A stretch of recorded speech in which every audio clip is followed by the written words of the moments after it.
So why is the Ashes so important? It always has been, and going back to, I would say, Douglas Jardine and the friction that caused in bodyline, and then the little Ashes urn, which is a tiny piece of stuff which has been around for years, and you can see the captains get hold of it. It's only about that big, and how much it means to the captains. It's just one of those things that has stayed with us, and it's great rivalry in any sport, that if you go England-Australia head to head, it's serious. I toured in 1974-5. Memories of that tour, getting cleaned up by Jeff Thompson, coming up against a fantastic team, Thompson and Lilly for a pair, the Chappells, Ian Chappell, who's become a really good friend, captain of Australia, Rodney Marsh, who was this gnarled wicket keeper. They give us a good hiding, they beat us 4-1, and it was the first time that I'd ever been out of England. I'd never been out of England prior to that, so you know, I found it quite hot. You might think that the Ashes then and now are totally different. They're not.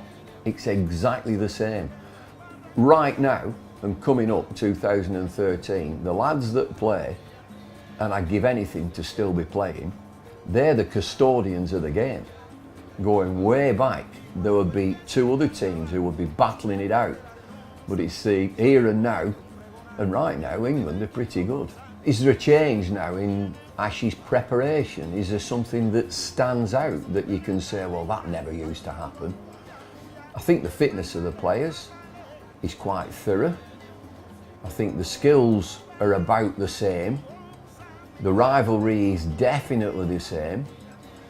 And then you get into an era where it's Shane Warne, one player dominating, which he did. And then you come to now that it's two teams just going head to head. So there's nothing really changes. The rivalry is always there.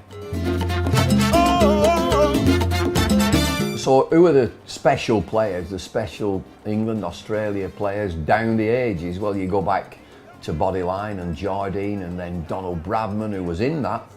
Fantastic player, Bradman. You move on a pace, and you get into people like Dennis Compton from England, and then into the era that I played in, and the Chappells and Jeff Thompson, Dennis Lilly, Tony Gregg, all wonderful characters, Alan Knott, Derek Underwood, and then you keep moving forward into Willis, Bob Willis, Ian Botham, memorable players, fantastic players, Mike Gatting, David Gower, and you move on again into the modern era, and you can't forget, you cannot leave out Andrew Flintoff, who could rise to greatness.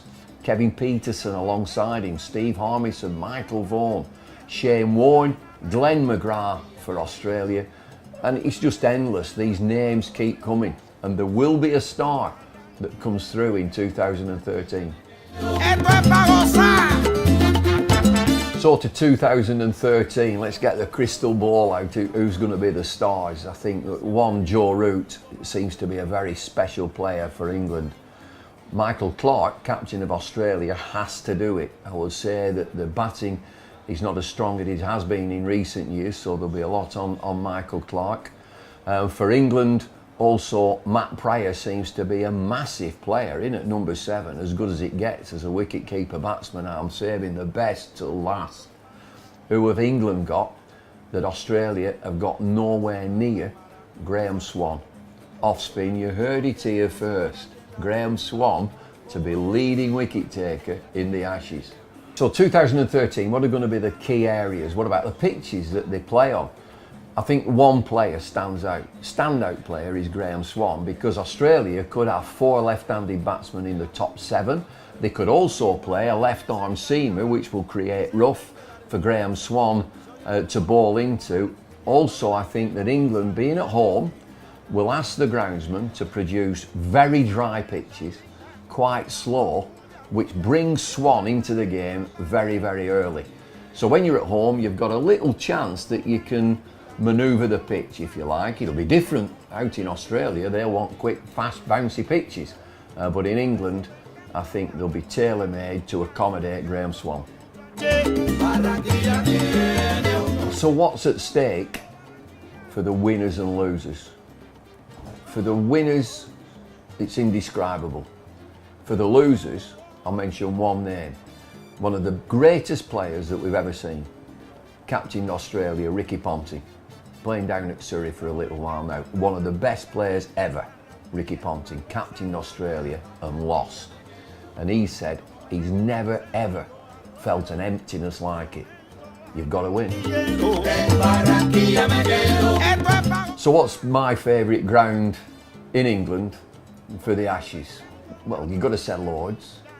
Nothing better than walking through the long room onto the turf, and you've got a tear in your eye. You've got to really get yourself together.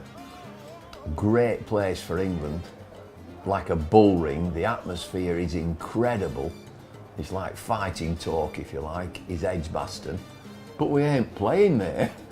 So we move on to places like Old Trafford, and that's just been rejuvenated, and it's going to be a fantastic ground, and I'm a bit biased because I played there. And you always get a great game of cricket there and wonderful support. And then you turn up at the Oval, where it's a great pitch, it spins, wonderful atmosphere.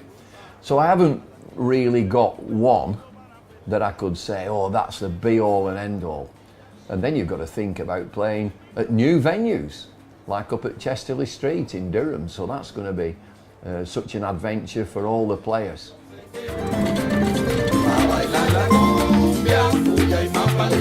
Y sus mujeres en descaderados se ven tan divinas, moviendo la cola al compás de una cumbia que fascina. Es que Barranquilla es una ciudad tan maravillosa, que todo el mundo quiere gozar aquí en la Arenosa.